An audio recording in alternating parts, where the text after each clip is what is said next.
آپ کی زندگی میں دو اہم ترین تعلقات ہیں. پہلا آپ کا خدا سے تعلق، دوسرا آپ کا خود اپنے ساتھ تعلق ہے.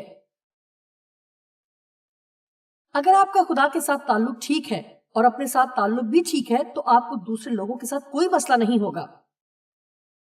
اس کا یہ مطلب نہیں کہ لوگ کبھی مشکل پیدا نہیں کریں گے یا انہیں قابو میں رکھنا کچھ مشکل نہیں ہوگا، لیکن آپ کو یہ کوشش بھی ترک کرنا ہے کہ ہر ایک کے ساتھ اچھا تعلق ہو. اگر آپ اپنے آپ کو ہی نہیں سمجھ سکتے،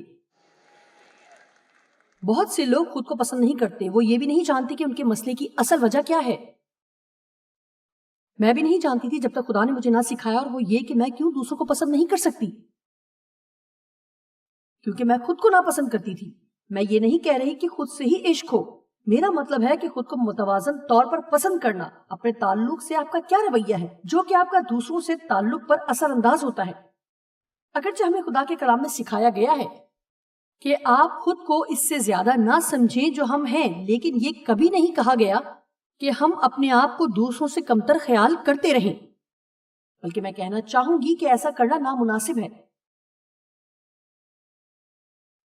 بلکہ ہمیں مسیح میں خود کو دیکھنا سیکھنا چاہیے، ویسے ہی جیسے کہ ہمارا آسمانی باپ ہمیں مسیح میں دیکھتا ہے.